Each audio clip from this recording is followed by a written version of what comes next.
Good wishes, dear students. The concept you will be learning in today's class is physical properties of alcohols. Now, when we say physical properties, usually under all functional groups, melting point, boiling point, solubility, intermolecular bonding, and intramolecular bonding concepts you will be learning. To start with, in today's class, we will consider melting and boiling points of alcohol.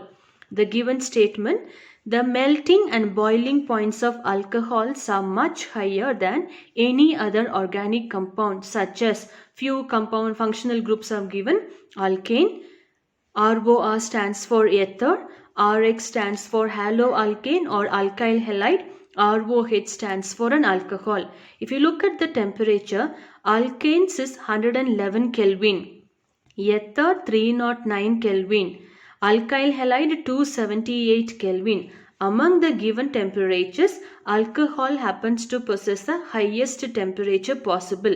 Why is it so? Because to understand the concept, you need to remember these 3 points here. Boiling point of alcohol is inversely proportional to branching, and that's what I have written, 1 by branching, meaning 1, it's inversely proportional to. The second point you need to remember to understand the concept, why is it giving higher temperature? Boiling point is directly proportional to hydrogen bonding. And the third concept, boiling point is directly proportional to number of carbon atoms. Let me make it very clear. If you see the branching in the given compound, the boiling point will get reduced, and that's the meaning. Boiling point is inversely proportional to branching.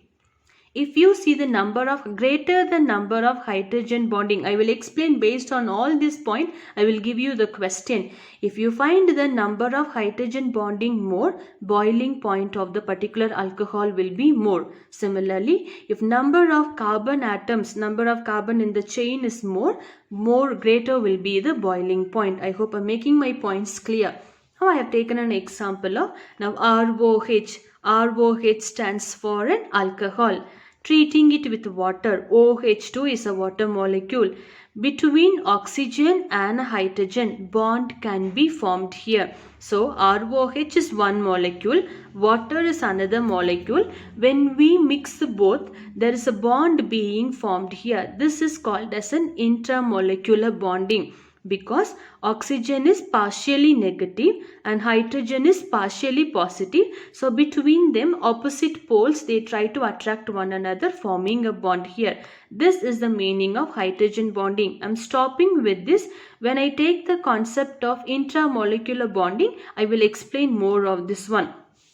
Because of the strong hydrogen bonding. Why do we say the hydrogen bonding is stronger? Because it's formed between a partially negative atom and a partially positive atom. Alcohols have got a high melting and boiling points compared to the others. So why is it so can be explained based on 3 reasons. One point I have given it to you. Boiling point is directly proportional to hydrogen bonding. Why is it so? It forms a strong hydrogen bonding. Why do we say strong hydrogen bonding? Because the bond is formed between partially negative atom and a partially positive atom here. The second concept. Now this question is taken from your textbook, question number 6 from page number 142, from answer the following.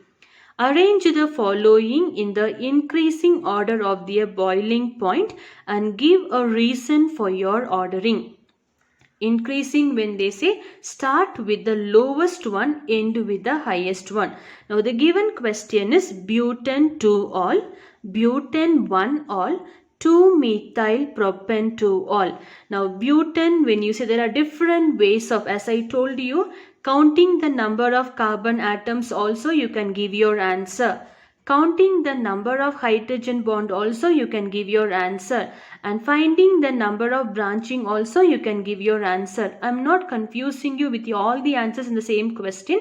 So I have taken separate questions to explain each concept in it. Now in this question, butane 2-all, when you say butane, when we say how many carbons are there, butane stands for a 4 carbon. Here again butane stands for the 4 carbon.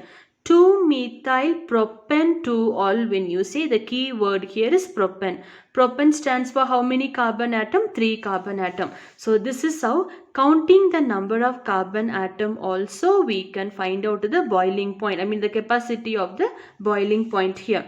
Meaning propan will have the least boiling point. Between butane 1-ol and butane 2-ol, you have to find out after the propan which one will have it. I have written the structures for you all here. Butane 2-ol. How many carbons will be there? 1, 2, 3, 4. 2-ol stands for second carbon has got the functional group. That's it. Coming back to the second one, butane 1-ol. So here again butane stands for 4 carbon, CH3, CH2, CH2, CH2OH here.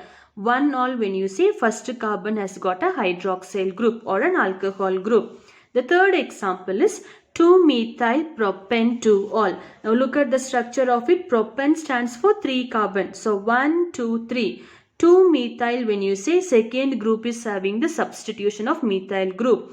2-ol, when you say, the second carbon also has got another substitution of alcohol group. Hence the name 2-methyl propan-2-ol.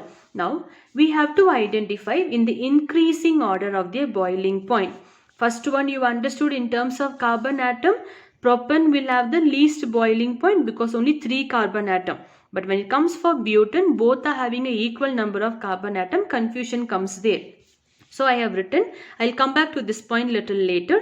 I have written 3 is the smallest one. I mean this particular group will have the lowest boiling point.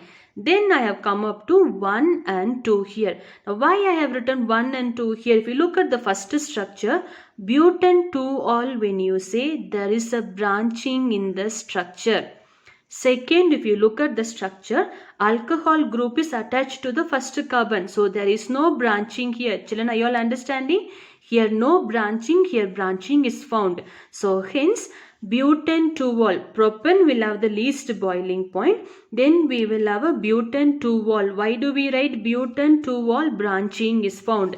And that's the concept I have given. Boiling point is inversely proportional to the branching here. Next comes the final one, butane 1-ol. So meaning this one will have the greatest boiling point. Then comes the branching one. Then comes here only one branching is found. Here 2 branching is found.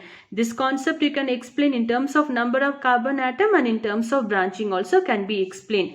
This is one way of answering. The second one, if you look at it, primary alcohols have got a higher boiling point. Tertiary alcohols have got a lower boiling point. Let's understand.